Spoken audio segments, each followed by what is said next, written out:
Ya, selamat malam sahabat semua, Bapak Ibu, saudara-saudara yang dikasihi Tuhan kita Yesus Kristus. Pada malam hari ini saya ingin menyampaikan bukan ya renungan lah ya, sebagai tambahan dari khotbah yang kita dengar hari Minggu kemarin pada Minggu Advent ketiga. Tidak terasa kita sudah tiba pada minggu ketiga Advent, Minggu Advent ketiga, dan sebentar lagi memasuki masa Natal dan Tahun Baru. Saya terpanggil untuk menyampaikan renungan ini sekali lagi untuk melengkapi apa yang sudah kita dapatkan pada kebaktian minggu kemarin setelah membaca beberapa artikel pada nats yang sama, Mika 7 ayat 7 sampai 13, dan menjalin benang merah antara nats Mika 7 ayat 7 sampai 13 ini dengan tema minggu dan juga masa Advent. Ya, Bapak Ibu, saudara yang kasih Tuhan Yesus, sebelum kita kupas nats ini, kita berdoa lebih dahulu. Bapa Surgawi, terima kasih karena Tuhan selalu menyertai dan menolong kami, menjaga kami, dan menyertai kami melaksanakan semua tugas-tugas dan tanggung jawab yang Engkau berikan bagi kami. Biarlah itu menjadi kemuliaan bagi nama-Mu dan menjadi sukacita bagi kami. Kami akan mengupas sedikit dari firman-Mu, sumber kebenaran itu. Kiranya Tuhan menolong kami melalui Roh-Mu yang kudus, Roh hikmat itu, supaya kami bisa memahami dengan benar firman-Mu dan melaksanakannya dalam kehidupan kami sehari-hari. Dalam Kristus kami sudah berdoa dan mengucap syukur. Amin. Ya sahabat, Bapak Ibu, saudara yang dikasihi Tuhan Yesus, saya seperti biasa akan membacakan lebih dahulu Mika 7 ayat 7 sampai 13. Tetapi aku ini akan menunggu-nunggu Tuhan, akan mengharapkan Allah yang menyelamatkan aku. Allahku akan mendengarkan aku. Janganlah bersukacita atas aku, hai musuhku. Sekalipun aku jatuh, aku akan bangun pula. Sekalipun aku duduk dalam gelap, Tuhan akan menjadi terangku. Aku akan memikul kemarahan Tuhan, sebab aku telah berdosa kepadanya, sampai Ia memperjuangkan perkaraku dan memberi keadilan kepadaku, membawa aku ke dalam terang, sehingga aku mengalami keadilannya. Musuhku akan melihatnya, dan dengan malu ia akan menutupi mukanya. Dia yang berkata kepadaku, "Di mana Tuhan Allahmu?" Mataku akan memandangi dia. Sekarang ia diinjak-injak seperti lumpur di jalan. Akan datang suatu hari bahwa pagar tembokmu akan dibangun kembali. Pada hari itulah perbatasanmu akan diperluas. Pada hari itu orang akan menghadap engkau dari Asyur sampai Mesir, dari Mesir sampai sungai Efrat, dari laut ke laut, dari gunung ke gunung. Tetapi bumi akan menjadi tandus oleh karena penduduknya sebagai akibat perbuatan mereka. Bapak Ibu saudara yang dikasihi Tuhan Yesus, Nabi Mika adalah orang Morset di suatu desa perbatasan antara Filistin dan Gad.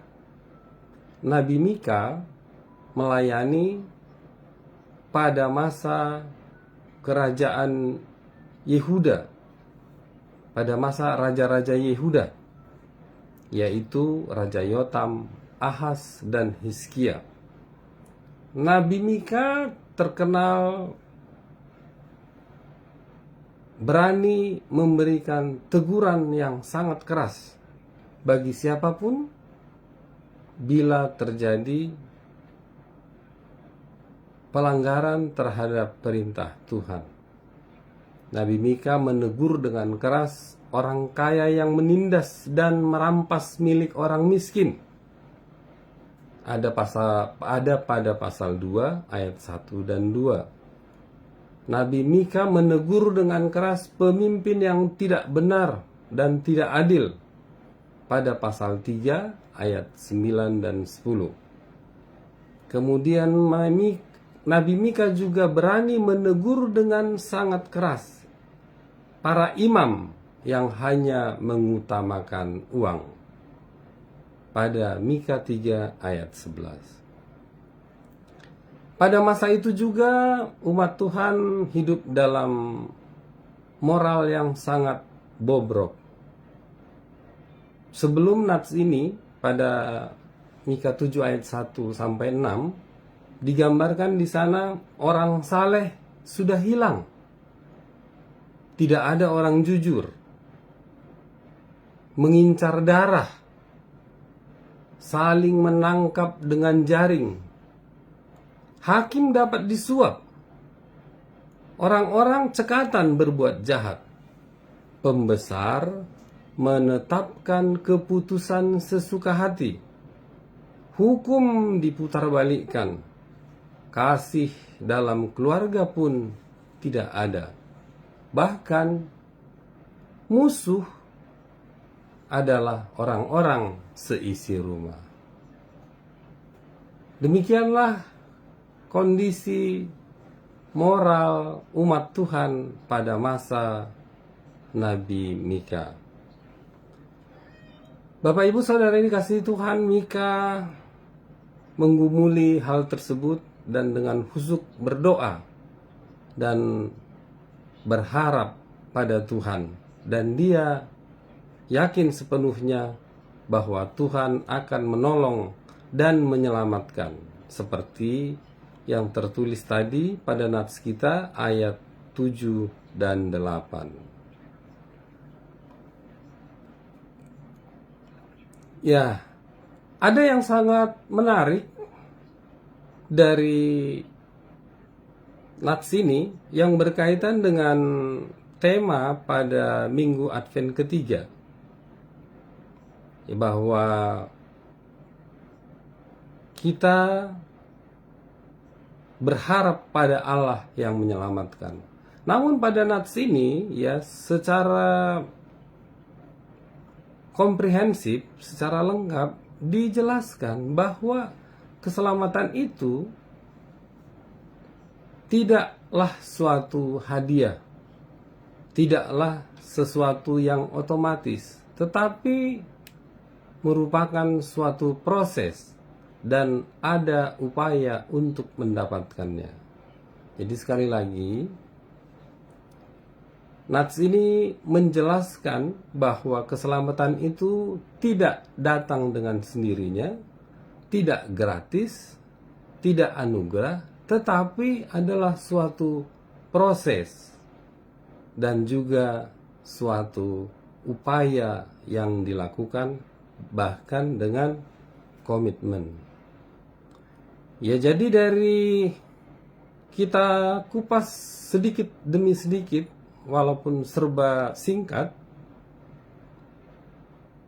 proses tersebut dimulai dari adanya suatu kesadaran yang tinggi, adanya suatu pengakuan yang sungguh-sungguh bahwa kehidupan atau moral pada bangsa, pada umat Allah tersebut sudah sampai pada tingkat kebejatan. Digambarkan di sana dengan kata kebobrokan manusia telah jatuh dan aku duduk dalam gelap. Jadi suasana gelap tersebut tadi seperti yang sudah saya sebutkan pada ayat 1 dan 6, orang saleh hilang, tidak ada orang jujur, mengincar darah, saling menangkap dengan jaring, hakim dapat disuap, cekatan berbuat jahat, pembesar menetapkan keputusan sesuka hati, hukum diputarbalikkan, kasih dalam keluarga tidak ada, musuh orang malah orang-orang seisi rumah. Demikianlah ada suatu pengakuan bahwa hidup sudah dalam kegelapan moral yang sangat rendah. Dan pada ayat 9, proses selanjutnya adalah dijelaskan pada ayat 9, di mana harus ada kesediaan dan berani bertanggung jawab atas dosa-dosa yang telah dilakukan. Seperti pada ayat 9 tadi disebutkan, aku akan memikul kemarahan Tuhan sebab aku telah berdosa kepadanya. Ayat ini benar-benar menggambarkan adanya suatu tanggung jawab, adanya suatu jiwa besar menerima bahwa dosa memang sepatutnya diganjar dengan hukuman. Sekali lagi, aku akan memikul kemarahan Tuhan. Jadi ada suatu gentle, bersedia menanggung dosa akibat, bersedia menanggung derita kemarahan Tuhan akibat dosa tersebut. Jadi tadi yang pertama, harus ada kesadaran, pengakuan bahwa umat Tuhan berada dalam moral yang bobrok, gelap. Kemudian harus bersedia menerima hukuman atas dosa tersebut. Sebetulnya melompat ke ayat 13 pun dijelaskan juga bahwa akibat dari dosa tersebut menggambarkan atau disebutkan di sana, bumi menjadi tandus. Ini suatu simbol yang menggambarkan penderitaan, kesusahan atas akibat dosa tersebut. Ya, sekali lagi, proses awalnya adalah adanya suatu pengakuan dosa, penyesalan, meminjam istilah kawan seberang sana, insaf seinsaf-insafnya atas dosa tersebut umat Tuhan. Hanya dengan demikian seseorang baru bisa berharap, memohon Tuhan mengampuni dosa-dosa mereka, bahkan setelah itu menyelamatkannya. Dan memang benar, Allah menyelamatkan umat Tuhan. Pada ayat 7 dan pada Mika 7 ayat 8 sampai 12 dijelaskan di sana keselamatan yang didapatkan umat Tuhan, yaitu perubahan dari situasi jatuh menjadi bangun, situasi gelap menjadi terang. Ada rasa keadilan. Musuh yang sebelumnya meremehkan, memandang rendah, menjadi diinjak-injak atau takluk. Kemudian digambarkan pula di sana pagar tembok dibangun kembali, menunjukkan suatu kemakmuran, kekuatan suatu bangsa agar tidak bisa agar terlindungi dan tidak bisa diserang oleh bangsa lain. Kemudian digambarkan pula keselamatan itu merupakan suatu perbatasan wilayah kekuasaan umat Tuhan menjadi semakin luas. Kemudian dijelaskan pula keselamatan itu digambarkan bangsa lain menghadap. Meskipun kita tidak tahu persis menghadap dalam konteks yang seperti apa, dalam situasi bagaimana, tapi bisa kita gambarkan bahwa umat Tuhan, bangsa Allah, menjadi bangsa yang disegani. Itulah gambaran dari keselamatan yang didapatkan setelah adanya pengakuan dosa, kesadaran, insaf seinsaf-insafnya, penyesalan, ada pengakuan dosa, dan keyakinan bahwa Allah akan mengampuni dosa dan memberikan keselamatan. Bapak, Ibu, Saudara yang dikasihi Tuhan Yesus, bagaimana dengan kehidupan pada masa sekarang ini? Ya, kalau kita lihat, kalau kita memerhatikan, ternyata moral atau perilaku manusia hanya sebagai suatu pengulangan sejarah saja. Ternyata kebobrokan moral terjadi terus-menerus, bahkan semakin parah. Orang tidak takut lagi untuk berbuat dosa, bahkan orang nyaman di dalamnya. Bahkan lebih lagi, banyak dari kita terbelenggu, bahkan tidak bisa lepas dari melakukan dosa untuk mendapatkan sesuatu, untuk mendapatkan apa keinginan kita. Hidup dalam bahasa Batak, marlauk dosa, hidup dalam kegelapan. Ya, jadi banyak dari antara kita sekarang ini sudah tidak ada rasa lagi takut bersalah.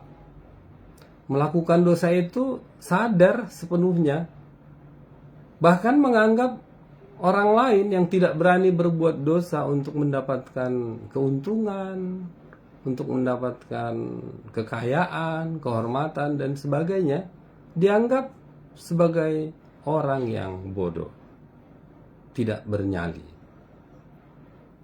Ya, kita sering melihat di sekitar kita, mungkin kita juga, saya juga melakukan, bagaimana situasi hidup marlauk dosa itu, mulai dari hal-hal yang kecil atau yang sederhana ya.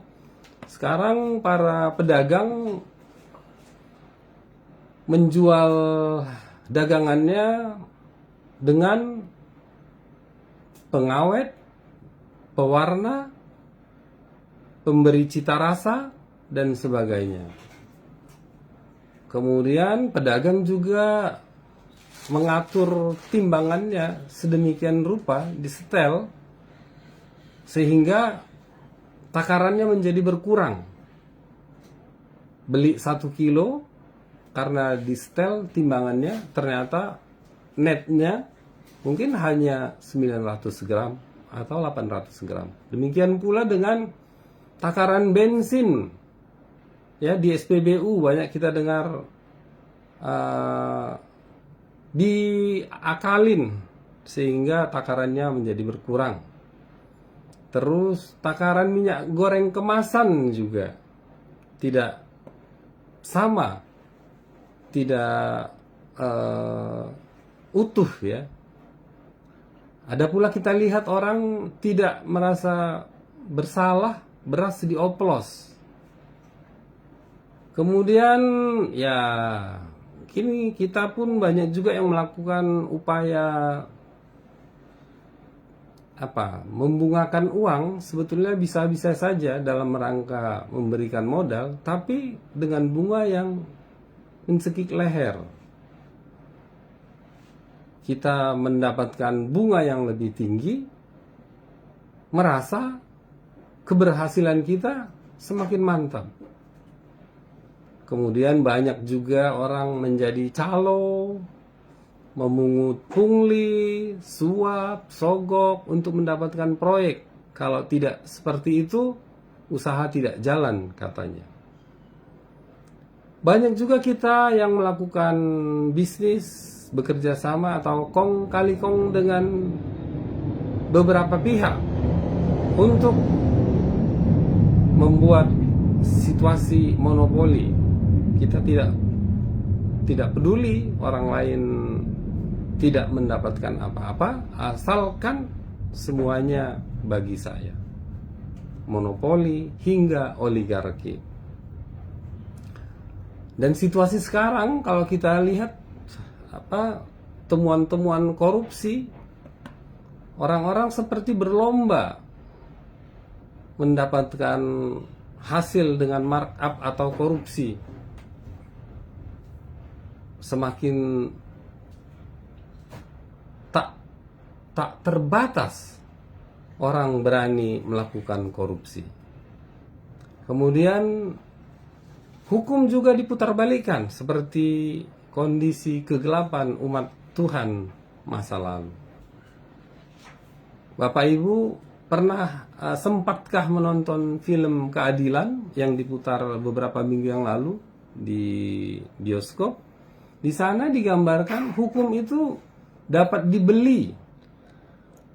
Yang sudah bersama hakimnya, yang sudah pasti melakukan tindak kejahatan pun bisa diatur sedemikian rupa para penegak hukum dengan uang, sehingga putusan pengadilan bisa memutarbalikkan kebenaran tersebut menjadi ketidakbenaran. Sekarang yang viral, ya banyak juga pengusaha ya, mungkin pengusaha besar, kelas kakap, ya melakukan penebangan hutan untuk mendapatkan kayu, ya serampangan. Mereka tidak peduli hutan tersebut menjadi longsor, katanya reboisasi, tapi angka pertumbuhan pohon-pohon yang ditebang sangat tidak sebanding dengan angka pertumbuhan pohon-pohon yang ditanam, sehingga banyak tempat menjadi gundul. Mereka tidak peduli karena serampangan menebang hutan, yang penting untung baginya. Akibat dari eksploitasi hutan yang tanpa batas tersebut menyebabkan banjir dan longsor hingga kematian banyak orang seperti yang terjadi sekarang ini. Mereka tidak peduli. Sedemikianlah kebejatan moral yang ada sekarang, seperti pengulangan sejarah yang telah terjadi pada umat Tuhan di masa Nabi Mika. Ya, kalau kita melihat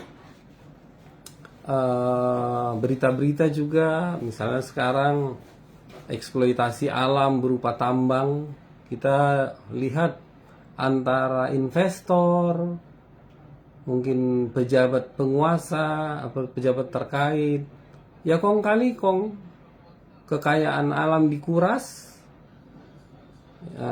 pekerja asing mendapatkan fasilitas yang sangat mewah, pekerja lokal ya yang ya bisa dibilang bolehlah di atas standar, tapi jauh lebih mewah. Jadi artinya pengerukan kekayaan alam yang seharusnya dipertanggungjawabkan oleh pejabat negara untuk dipergunakan sebesar-besarnya untuk kemakmuran rakyat, untuk kesejahteraan rakyat, tetapi untuk kepentingan pribadi, menumpuk kekayaan sebesar-besarnya tanpa batas. Ya, saya pernah bercerita-cerita pada seseorang, saya tidak perlu sebutkan namanya. Misalnya kapten kapal tanker, ya, itu di sana sudah tersistem bagaimana memanipulasi data, berapa barrel minyak yang diangkut, berapa yang dicatatkan, sisanya dibawa kemana. Itu nilainya sangat-sangat luar biasa dan dibagi untuk orang-orang yang berkepentingan. Dan itu mereka lakukan sudah memang harus begitu. Kalau standar-standar saja, janganlah bekerja di sana. Jadi memang harus mengikuti situasi gelap tersebut, ya. Dan tidak heran mereka masih muda sudah terlihat berkemewahan.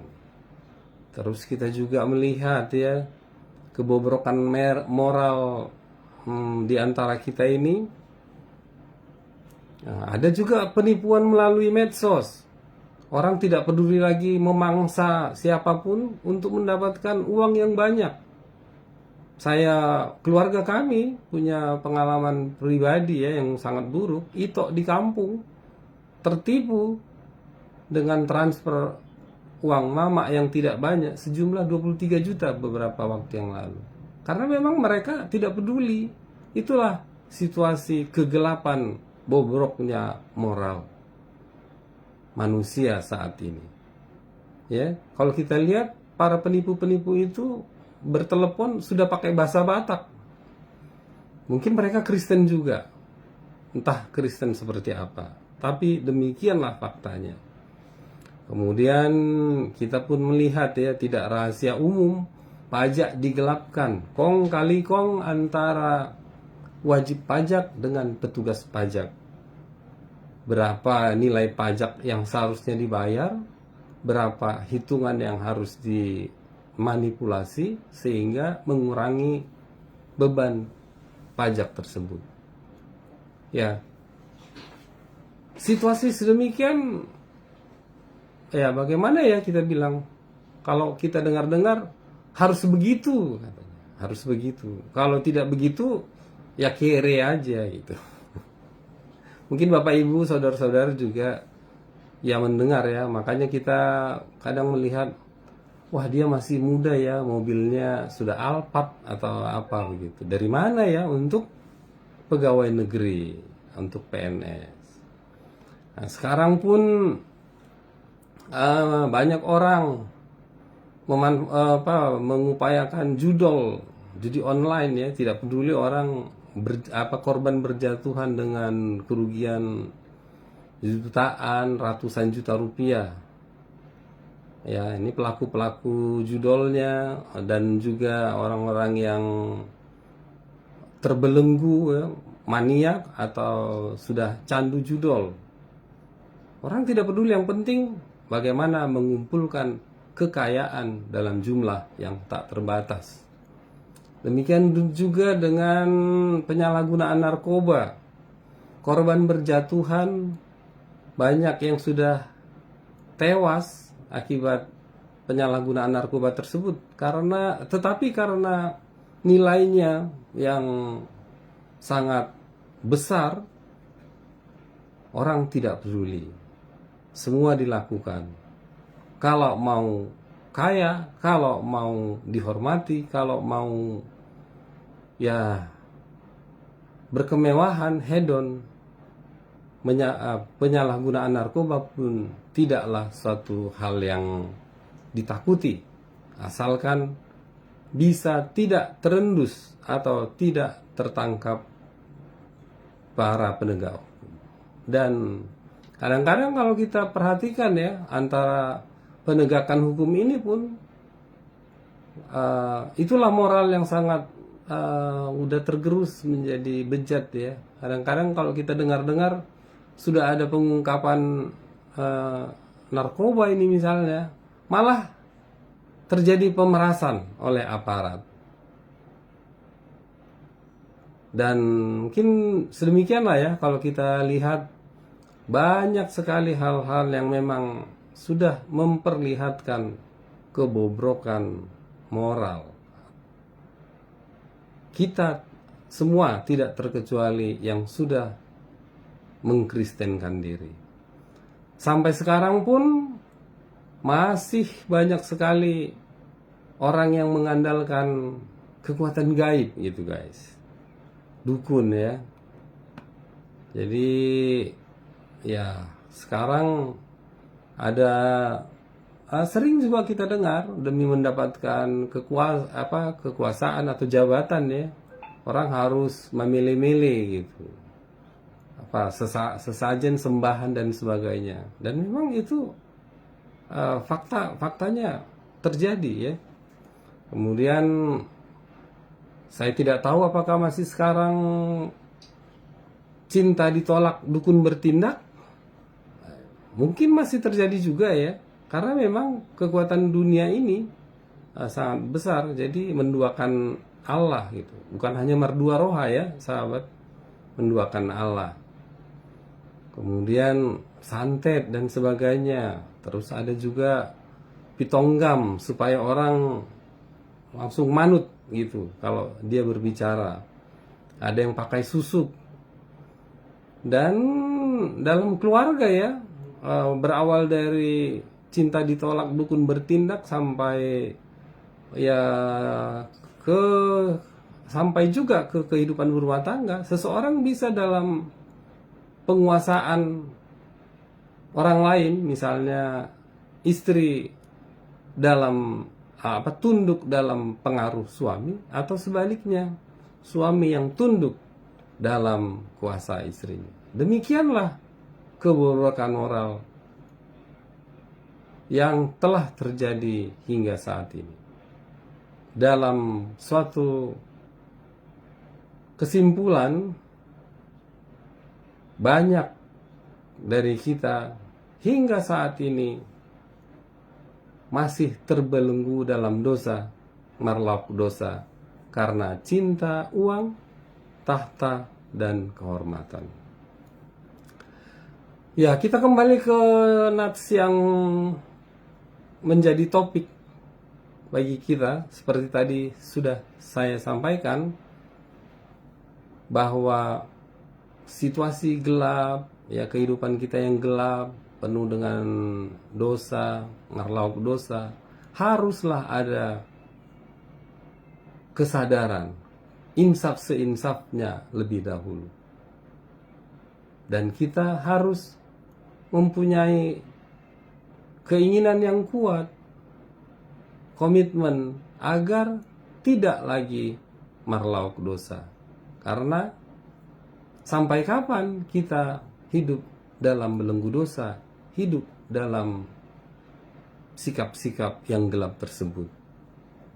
Ya, memang godaan duniawi ini sangat besar, karena kita yang berfokus pada kesuksesan dan mendapatkan kekayaan dunia yang tak terbatas, adanya suatu prestise, terhormat, bisa liburan ke luar negeri, kesana kemari, hedon, mau apa saja tersedia, gampang didapat, mudah, ya.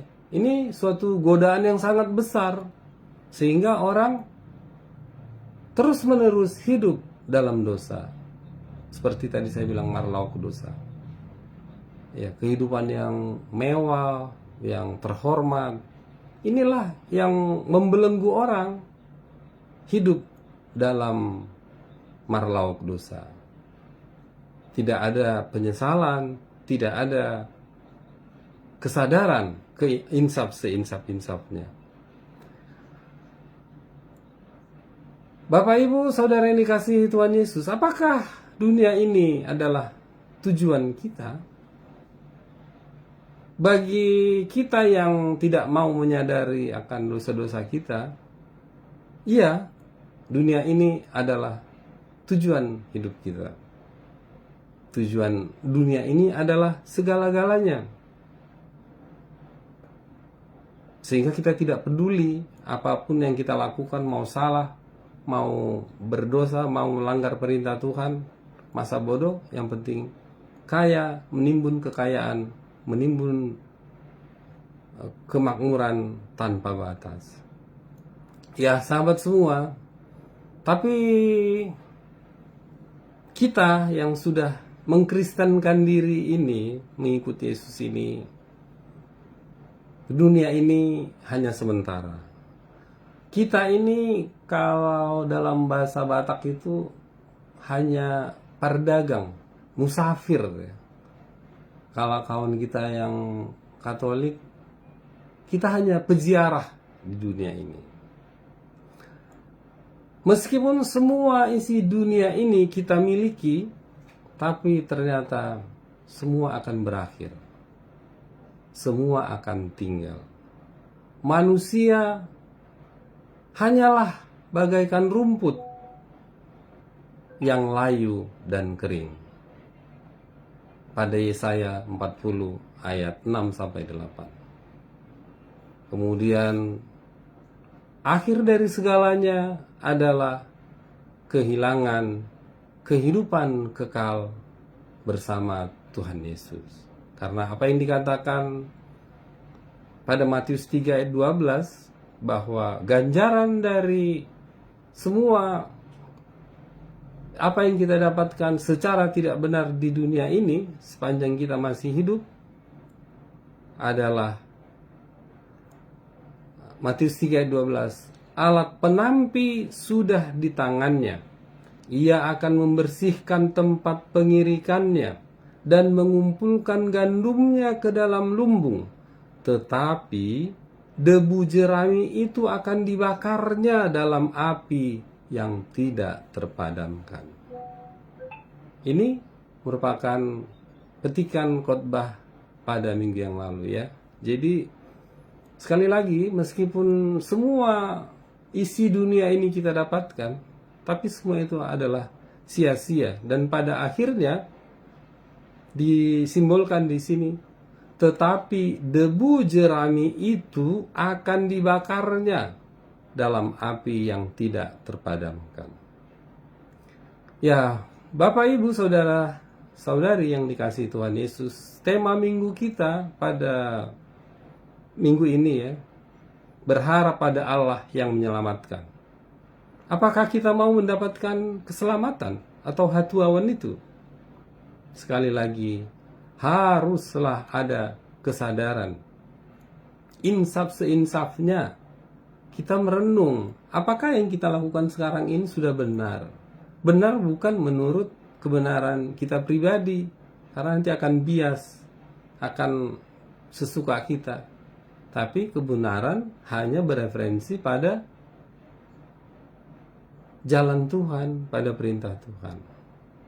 Ya, kadang-kadang kita bilang itu kita dapat berkat, padahal suatu kutuk karena kita tidak dapatkan menjadi dengan jalan yang benar.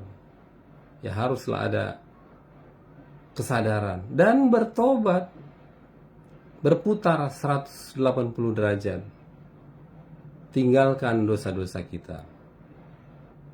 Hanya orang yang telah bertobat dan setia sampai mati yang mendapatkan keselamatan atau hatuawan itu. Ya sahabat, kita masih pada masa Advent. Masa Advent, khotbah-khotbahnya memang selalu syarat dengan seruan pertobatan. Ya benar, karena masa Advent sebetulnya saat ini bukanlah terpenting, bukanlah fokus, ya bukan terpenting, bukanlah fokus untuk menyambut atau merayakan hari kelahiran Tuhan Yesus Kristus, Natal. Ya, kalau kita bersuka cita pada masa Advent ini untuk merayakan Natal, ya boleh-boleh saja, karena keselamatan melalui kelahiran Yesus Kristus itu harus kita rayakan. Tapi sebetulnya itu hanya kalender gereja yang berputar sedemikian dalam setahunnya. Kita boleh bersyukur memperingati hari kelahiran Tuhan kita Yesus Kristus yang datang melawat umatnya untuk menyelamatkan manusia dari dosa. Namun Advent lebih pada menyambut kedatangan Tuhan Yesus Kristus yang kedua kalinya. Sahabat, Bapak Ibu, Saudara-saudari, guys, semua kita yang dikasihi Tuhan, waktunya tinggal sedikit. Nungatiki parasian sotung jolo salpui. Kita dipanggil untuk bertobat dari semua yang kita lakukan yang tidak benar di hadapan Tuhan. Buku ND nomor 392. Advent adalah Maranatha roh Tuhan, amen sai tibu maro. Kita berdoa. Bapa Surgawi, terima kasih karena Engkau telah menyapa kami melalui firman-Mu. Engkau menuntut kami. Oleh karena itu kami pun mohon pertolongan-Mu melalui Roh-Mu yang kudus, agar bersama dan diam dalam hati dan pikiran kami, supaya kami bisa menyadari sepenuhnya bila ada perbuatan kami yang tidak sesuai dengan jalan-Mu, dengan firman-Mu. Hanya dengan Roh-Mu yang kudus yang bisa menuntun kami untuk sadar dan mohon pengampunan dosa dan mohon diselamatkan dan dimenangkan dalam pergumulan tersebut. Dan biarlah Roh-Mu yang kudus juga memberikan lonceng, alarm bagi kami bila kami akan melakukan sesuatu tetapi itu tidak sesuai dengan firman-Mu, yang mengingatkan kami, yang mengetuk kami untuk tidak melakukannya. Roh-Mu yang kuduslah kiranya yang selalu menyertai kami, dan kami tetap setia dalam perjuangan pertok tangon di dunia ini hingga akhir hidup kami di dunia ini, setia sampai mati, karena Engkau akan memberikan kehidupan yang kekal di sorga nanti. Kuatkanlah kami untuk melakukannya,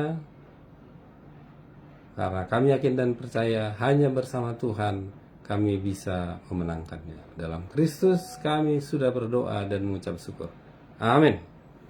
Oke sahabat semua, demikian saja dari saya untuk melengkapi renungan khotbah pada hari Minggu kemarin. God bless you. Bye.